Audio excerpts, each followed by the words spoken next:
और इस वजह से आप निवेश अनुभव की शिक्षा से वंचित रह जाते हैं। इसका यह मतलब नहीं है कि आप कभी ज़्यादा बड़ा मकान नहीं खरीद सकते, लेकिन पहले उन संपत्तियों को खरीदें जो मकान का भुगतान करने के लिए कैश फ्लो दें। जब संपत्तियां इतनी बढ़ जाती हैं कि वे व्यय से ज़्यादा आय देने लगती हैं, तो बचे हुए पैसे का निवेश संपत्तियों में दोबारा कर दिया जाता है। इससे बैलेंस शीट का संपत्ति वाला कॉलम बढ़ता है, जिससे ज़्यादा आमदनी उत्पन्न होती है। परिणाम यह होता है कि जो अमीर लोग संपत्तियों और दायित्वों के फर्क को समझ लेते हैं, वे ज़्यादा अमीर बन जाते हैं। मध्य वर्ग चूहा दौड़ में अटका रहता है, क्योंकि वह आमदनी उत्पन्न करने वाली संपत्तियों में निवेश करने के बजाय अपने घर को संपत्ति मानता रहता है। वह इसलिए भी अटका रहता है क्योंकि उसका वेतन ही उसकी आय का मुख्य स्रोत होता है, और जब उसकी आय बढ़ती है तो उसके टैक्स भी बढ़ जाते हैं। कई लोग म्यूचुअल फंडों में निवेश करते हैं, अपने खाते संभालने के लिए मैनेजर को पैसे देते हैं, क्योंकि उनके पास यह करने के लिए समय या विशेषज्ञता नहीं होती। वे महसूस करते हैं कि म्यूचुअल फंड खेल को सुरक्षित तरीके से खेल रहा है, और उन्हें इसलिए सुरक्षित खेलना है क्योंकि उनकी बैलेंस शीट संतुलित नहीं है।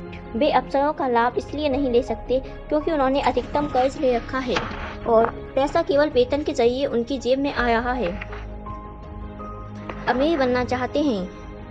अपने प्रयास आय उत्पन्न करने वाली संपत्तियां खरीदने पर केंद्रित कर लें। जब आप सचमुच समझ लें कि संपत्ति क्या है, दायित्वों और व्ययों को कम रखें, आप अपनी संपत्ति वाले कॉलम को ज़्यादा गहरा कर लेंगे। आपको कैसे पता चलेगा कि आप कब दौलतमंद बन जाएंगे? रॉबर्ट आर बंकमिस्टर फुलर की परिभाषा का इस्तेमाल करते हैं। दौलत इंसान की आगे कितने दिनों तक जिंदा बचे रहने की योग्यता है, यानी अगर मैं आज काम करना छोड़ दूं तो मैं कितने लंबे समय तक जिंदा रह सकता हूं। इसे कहने का एक और तरीका, दौलत व्यय वाले कॉलम की तुलना में संपत्ति वाले कॉलम से मिलने वाले कैश फ्लो का पैमाना है। जब आपकी संपत्तियां आपके व्यय पूरे करने लायक पर्याप्त आय उत्पन्न कर देती हैं, तो आप दौलतमंद बन जाते हैं, भले ही आप धनाढ्य ना हुए हों। बाएं गोलार्ध का पल। संख्याओं को देखें और उनके द्वारा बताई जाने वाली कहानियां को पढ़ना सीखें। संपत्तियां आपके जेब में पैसा डालती हैं। अगर कोई आपकी जेब से पैसा बाहर निकालता है तो यह संपत्ति नहीं है, ये तो दायित्व है। दाएं गोलार्ध का पल। बैलेंस शीट के रेखा चित्र विभिन्न लोगों के जीवन में पैसे की गतिविधि को स्पष्ट करने में मदद करते हैं। अवचेतन पल। बहिष्कार का डर लोगों को आमतौर पर स्वीकृत रायों या लोकप्रिय प्रवृत्तियों पर प्रश्न किए बिना उन्हें स्वीकार करने के लिए प्रेरित करता है, जिससे अक्सर उन्हें वित्तीय नुकसान होता है। रॉबर्ट क्या कह रहे थे? अब सोच विचार करने का समय है। खुद से पूछें, रॉबर्ट इस उद्धरण में क्या कह रहे हैं और वे ऐसा क्यों कहते हैं? इस खंड में आपको रॉबर्ट के साथ सहमत या असहमत होने की आवश्यकता नहीं है। लक्ष्य तो यह समझना है कि रॉबर्ट क्या कह रहे हैं। याद रखें, यह पाठ्यक्रम सहयोगी और समर्थक बनने के लिए तैयार किया गया है। दो दिमाग एक से बेहतर होते हैं। अगर आप रॉबर्ट की कही बात को नहीं समझ पाते हैं तो संकोच ना करें, समझने में मदद मांगें। हर उद्धरण पर बातचीत करने का समय निकालें जब तक कि आप इसे समझ ना लें। महत्वपूर्ण ये नहीं है कि आप कितना ज़्यादा पैसा कमाते हैं, महत्वपूर्ण तो ये है कि आप कितना पैसा रख पाते हैं। बुद्धि समस्याओं को सुलझाती है और पैसे को उत्पन्न करती है। वित्तीय बुद्धि के बिना पैसा जल्दी ही चला जाता है। अगर आप एम्पायर स्टेट बिल्डिंग बनाने जा रहे हैं तो आपको सबसे पहले तो यह करने की आवश्यकता है कि एक गहरा गड्ढा खोदें और एक मजबूत नींव डालें। अगर आप किसी उपनगरीय इलाके में घर बनाने जा रहे हैं तो आपको बस 6 इंच का कंक्रीट का स्लैब डालने की आवश्यकता है। अधिकतर लोग अमीर बनने की हसरत में 6 इंच के स्लैब पर एम्पायर स्टेट बिल्डिंग खड़ी करने की कोशिश कर रहे हैं। अमीर लोग संपत्तियां इकट्ठी करते हैं, गरीब और मध्यवर्गीय लोग दायित्व इकट्ठे करते हैं और उन्हें संपत्तियां मानते हैं। यदि आपकी आदत यह है कि आप मिलने वाली हर चीज़ को खर्च कर देते हैं तो संभवतः ज़्यादा पैसे मिलने से व्यय में ही वृद्धि होगी। 80% परिवारों की वित्तीय कहानी यह होती है कि वे आगे बढ़ने के लिए कठोर श्रम करते हैं। बहरहाल उनकी यह कोशिश बेकार जाती है क्योंकि वे अपना जीवन संपत्तियां खरीदने के बजाय दायित्व खरीदने में लगा देते हैं। पैसे को पूरी तरह ना समझने की वजह से बहुसंख्यक लोग इसकी भारी शक्ति को खुद पर हावी होने की अनुमति देते हैं। अतिरिक्त प्रश्न। जब इस अध्याय में रॉबर्ट की कई बातों की समझ के साथ इसमें बताई कहानियों को खुद पर और अपने जीवन पर लागू करने का समय है। खुद से नीचे दिए प्रश्न पूछें और अपने अध्ययन साझेदार के साथ उन पर विचार विमर्श करें। खुद के साथ और अपने साझेदार के साथ ईमानदार बनें। आप जो जवाब दे रहे हैं, अगर उनमें से कुछ आपको पसंद नहीं आते हैं तो खुद से पूछें कि क्या आप बदलने के लिए तैयार हैं। अपने विचारों तथा मानसिकता को बदलने की चुनौती को स्वीकार करें। प्रश्न 1, आपकी वित्तीय शिक्षा कब शुरू हुई? क्या यह इस पुस्तक से हुई या किसी दूसरे स्रोत से? प्रश्न 2, जब आपने रॉबर्ट की संपत्तियों और दायित्वों की परिभाषा पहली बार पढ़ी तो आपकी प्रतिक्रिया क्या थी? प्रश्न 3, जब उन्होंने कहा कि मकान एक संपत्ति नहीं है तो आपकी प्रतिक्रिया क्या थी? क्या आपने अपने मकान को संपत्ति माना था? जब उन्होंने अपने तर्क को पूरी तरह स्पष्ट किया तो क्या आपकी धारणा बदल गई? प्रश्न 4, कौन सी कैश फ्लो स्थिति आपके जीवन जैसी सबसे ज्यादा है?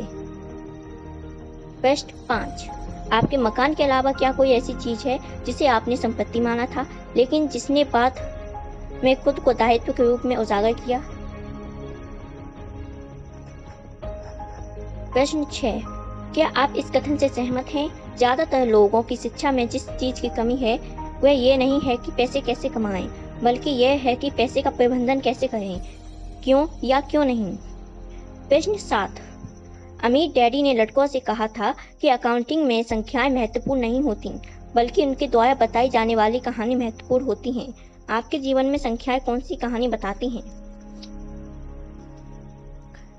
प्रश्न 8, आपके जीवन में ऐसा समय कब था जो एक सकारात्मक उपलब्धि जैसा दिखता था, जैसे प्रमोशन या वेतन वृद्धि, लेकिन यह अपेक्षित बैलेंस शीट परिणाम की ओर नहीं ले गया? प्रश्न 9, अगर आप आज काम करना छोड़ दें तो आप आगे कितने दिनों तक जीवित रह सकते हैं?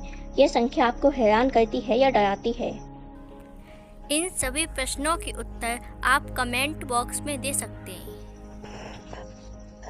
शब्दावली की परिभाषाएं। 401 के, एक अमेरिकी रिटायरमेंट योजना जिसे एरिसा एक्ट ऑफ 1974 ने विकसित किया था, जब कंपनियों को इस बात का एहसास हुआ कि वे रिटायर होने वालों की स्वास्थ्य सुविधा का खर्च नहीं उठा सकती। संपत्ति, कोई चीज जो न्यूनतम श्रम से आपकी जेब में पैसा डालती है। बैलेंस शीट, इनकम स्टेटमेंट रेखा चित्र का निचला हिस्सा। इसे बैलेंस शीट इसलिए कहा जाता है क्योंकि ये संपत्तियों को दायित्वों से संतुलित करती है। कैश फ्लो, आने वाला पैसा आमदनी के रूप में और जाने वाला पैसा व्यय के रूप में। कैश फ्लो की दिशा ही यह तय करती है कि कोई चीज आय है, व्यय है, संपत्ति है या दायित्व है। कैश फ्लो कहानी बताता है। वित्तीय योग्यता, एक बार जब आप पैसा बना लें तो आप इस पैसे का क्या करें? लोगों से इसे खुद से छीनने से कैसे रोकें? इसे ज़्यादा लंबे समय तक कैसे रखें और उस पैसे से अपने लिए कड़ी मेहनत कैसे कराएं? स्वर्णिम नियम, जिसके पास सोना होता है वही नियम बनाता है।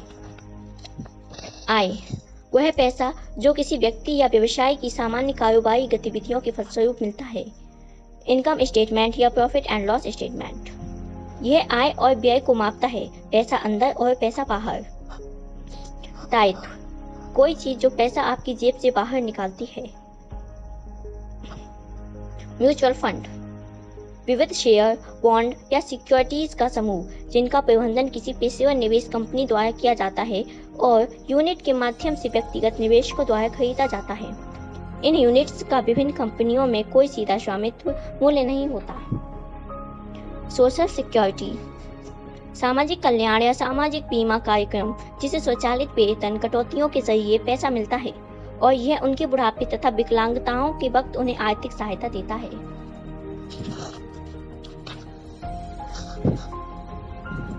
अध्याय 3, सबक 3, अपने खुद के काम पर ध्यान केंद्रित करें।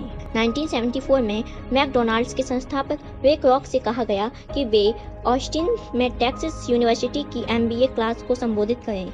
मेरा एक मित्र MBA की उस क्लास में पढ़ता था। बहुत शक्तिशाली और प्रेरक उद्बोधन के बाद कक्षा समाप्त हो गई। इसके बाद विद्यार्थी ने रे क्रॉक से पूछा कि क्या वे बियर लेने के लिए उनके प्रिय अड्डे पर चलेंगे। रे क्रॉक ने कृपापूर्वक इस प्रस्ताव को स्वीकार कर लिया। जब समूह के हर व्यक्ति के हाथ में बियर आ गई तो रे क्रॉक ने पूछा, मैं किस कारोबार में हूँ? मेरे मित्र ने कहा, यह सुनकर हर कोई हंसने लगा। एमबीए की ज़्यादा